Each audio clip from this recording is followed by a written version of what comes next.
Bismillahirrahmanirrahim. Assalamualaikum warahmatullahi wabarakatuh. Alhamdulillahirrabbilalamin. Kita bisa bertemu kembali pada kesempatan kali ini untuk menyimak pembahasan mengenai penjelasan praktikum fermentasi pangan yang akan dilaksanakan di Laboratorium Mikrobiologi Pangan jurusan Gizi Poltekkes Banjarmasin.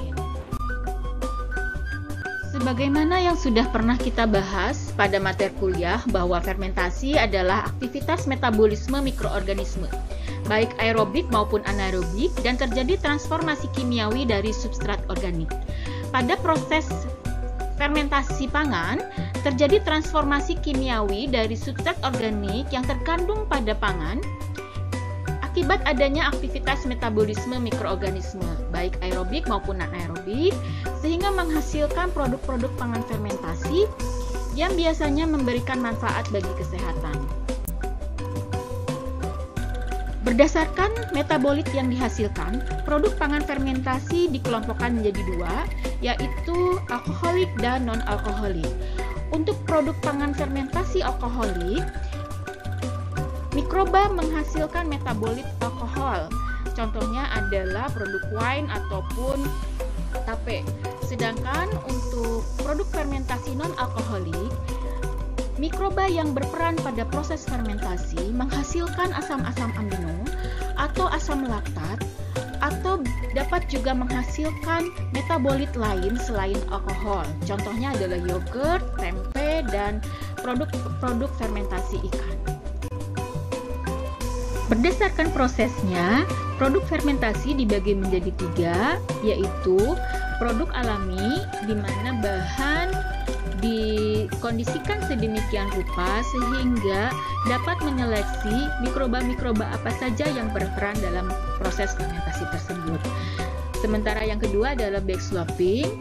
Untuk proses ini, bahan itu ditambahi oleh produk sebelumnya sehingga hanya beberapa mikroba tertentu yang akan tumbuh dan berperan dalam proses tersebut. Kemudian yang terakhir adalah yang terkontrol, di mana bahan itu ditambahi oleh kultur atau starter yang berasal dari inokulum murni ataupun campuran yang telah diisolasi dari produk-produk fermentasi ataupun dari bahan-bahan lain yang mengandung mikroba tersebut. Baik, mari kita bahas tujuan dari praktikum kali ini. Anda membuat produk pangan fermentasi dengan proses alami dan backswapping. Dengan demikian, Anda dapat mempelajari proses fermentasi yang terjadi pada setiap produk dan mempelajari perubahan-perubahan yang terjadi pada proses fermentasi. Produk pertama yang akan kita buat yaitu fermentasi sayuran. Kali ini yang akan kita buat adalah produk asinan sawi. Bahan-bahan yang diperlukan yaitu sawi putih, garam halus, garam kasar, dan air matang.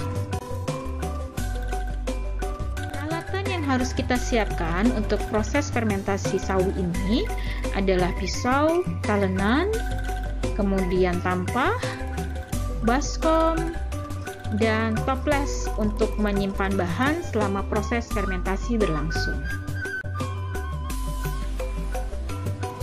Yang harus Anda lakukan untuk melakukan prosedur pembuatan asinan sawi, yang pertama adalah lepaskan lembaran daun sawi dan dicuci bersih. Kemudian, Anda tiriskan pada tampah. Setelah itu, Anda layukan di bawah sinar matahari selama 2 jam atau di suhu kamar selama 12 jam.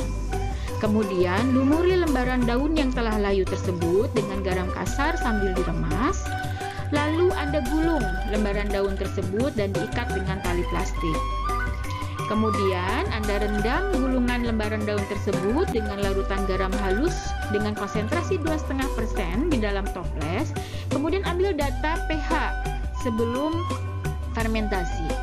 Lalu lakukan fermentasi selama 3 hari dengan kondisi anaerob dan suhu kamar. Terakhir, Anda harus mengambil data pH, kemudian cita rasa, dan pengamatan mikroskopis. Produk yang kedua adalah fermentasi susu. Sama halnya dengan produk fermentasi sayuran, maka fermentasi susu ini juga termasuk kepada fermentasi non-alkoholik. Namun demikian, berbeda dengan fermentasi asinan sayur tadi yang merupakan proses alami, maka untuk fermentasi susu kita gunakan dengan proses backswapping. Fermentasi susu yang akan kita buat kali ini adalah yogurt. Bahan-bahan yang diperlukan adalah susu pasteurisasi ataupun juga boleh menggunakan susu UHT dan yogurt plain sebanyak 10% dari volume susu. Peralatan yang harus kita siapkan antara lain labu Erlenmeyer bersumbat, kemudian mikropipet beserta tipsnya, lalu bunsen dan inkubator untuk melakukan proses fermentasi. Prosedur pembuatan fermentasi susu ini cukup sederhana. Yang pertama, Anda tuangkan susu ke dalam Erlenmeyer steril dengan cara aseptis, kemudian masukkan yogurt sebanyak 10% volume susu juga secara aseptis, kemudian ukur pH sebelum fermentasi, lalu Anda inkubasikan selama 24 jam dengan suhu 37 derajat Celcius di dalam inkubator. Terakhir, Anda lakukan uji pH, uji cita rasa, dan pengamatan mikroskopis. Jangan lupa Anda beri label pada Erlenmeyer sebelum Anda masukkan Erlenmeyer ke dalam inkubator untuk dilakukan proses fermentasi. Produk fermentasi berikutnya yang akan kita buat adalah produk fermentasi ikan. Sama halnya dengan asinan sayuran, produk fermentasi ikan juga merupakan produk fermentasi non-alkoholik dengan proses alami. Fermentasi ikan yang akan kita buat kali ini adalah produk bekasam yang terbuat dari ikan air tawar, kemudian beras sangrai tumbuk secukupnya, dan garam kasar sebanyak 20% dari berat ikan. Peralatan yang harus kita siapkan adalah pisau, talenan, tampah, baskom, serta toples.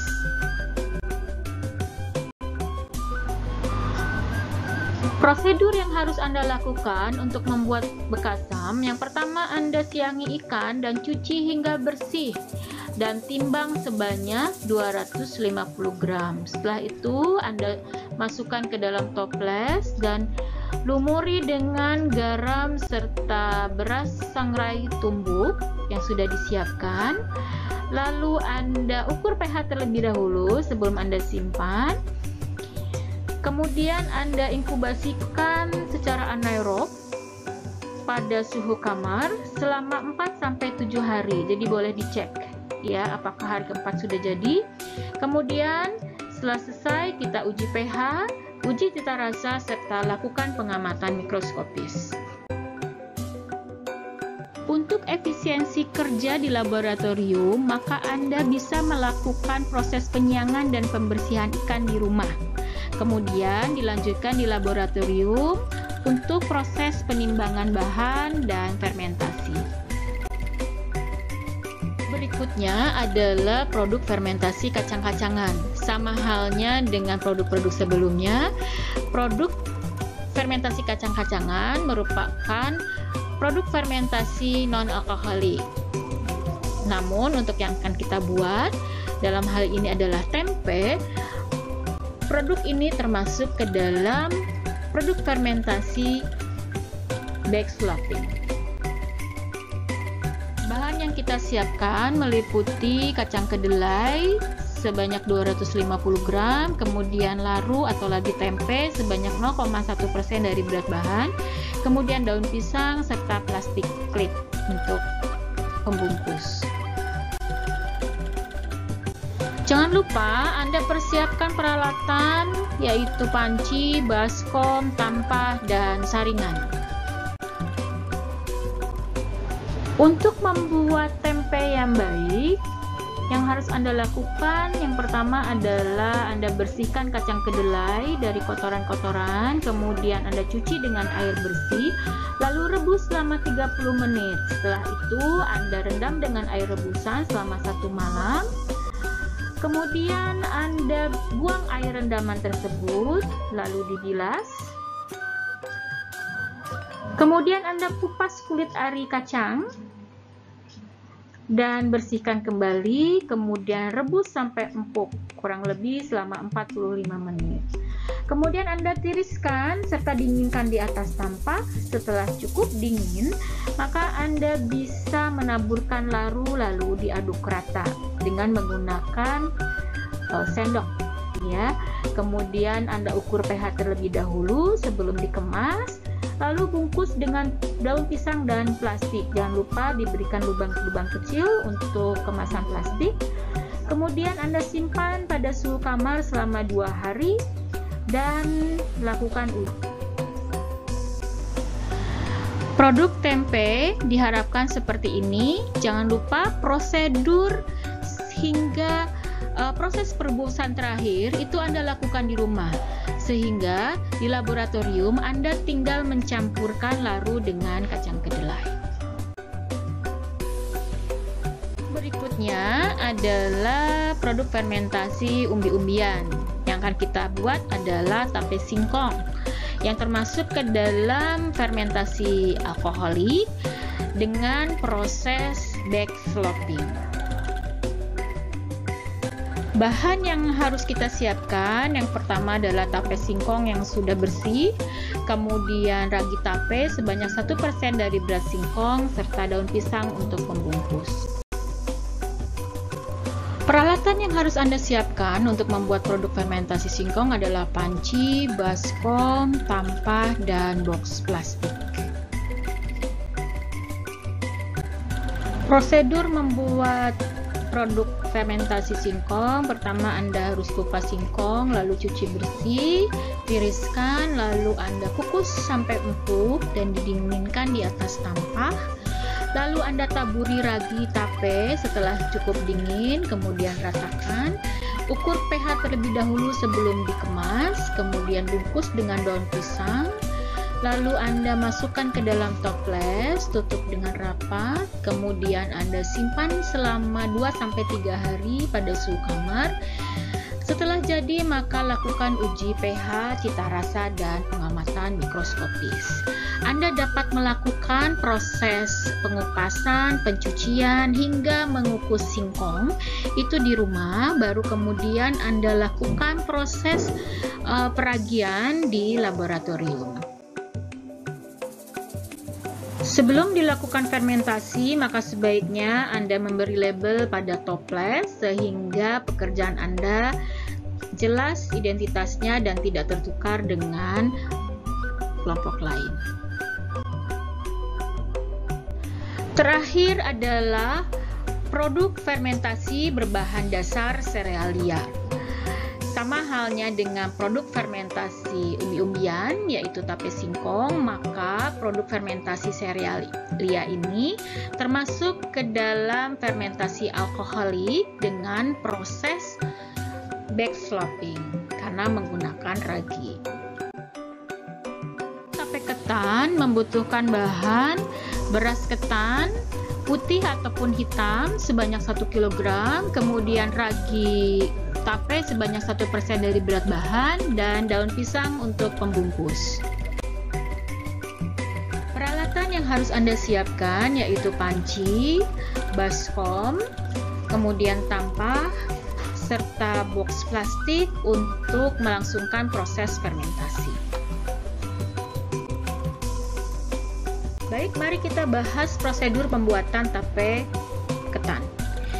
Anda cuci terlebih dahulu beras ketan, kemudian rendam selama 4-6 jam, lalu kukus sampai empuk, kemudian Anda dinginkan di atas tampah, dan setelah dingin baru Anda taburi ragi tape dan ratakan dengan spatula, kemudian ukur pH sebelum dikemas, dan bungkus bahan dengan daun pisang, lalu masukkan ke dalam toples atau box plastik dan tutup rapat. Simpan atau inkubasikan selama 2-3 hari suhu kamar. Setelah jadi, maka Anda lakukan uji pH, cita rasa, dan pengamatan mikroskopis. Perhatikan, untuk efisiensi pekerjaan di laboratorium, maka Anda dapat melakukan proses pendedahan dari mulai pencucian hingga pengukusan di rumah. Kemudian di laboratorium Anda tinggal melakukan proses peragian dan fermentasi. Jangan lupa kumpulkan data pH sebelum dan sesudah fermentasi, uji cita rasa, pengamatan mikroskopis, serta foto sebelum dan sesudah fermentasi. Data yang telah Anda kumpulkan dijadikan bahan untuk pembahasan. Yang pertama, Anda bahas jenis fermentasi yang terjadi pada produk Anda, kemudian transformasi kimia yang terjadi, mikroba yang berperan ataupun yang dominan, kemudian buat asumsi apabila terjadi kegagalan, serta hal-hal lain terkait data yang dianggap perlu untuk dibahas. Demikian penjelasan praktikum mikrobiologi pangan untuk materi fermentasi pangan. Jangan lupa Anda persiapkan dengan baik peralatan dan bahan, dan kemudian pahami prosedur dengan baik. Lalu kerjakan apa yang harus dikerjakan terlebih dahulu di rumah sebelum dibawa ke laboratorium mikrobiologi pangan. Sampai jumpa di laboratorium mikrobiologi pangan. Terima kasih atas perhatiannya. Assalamualaikum.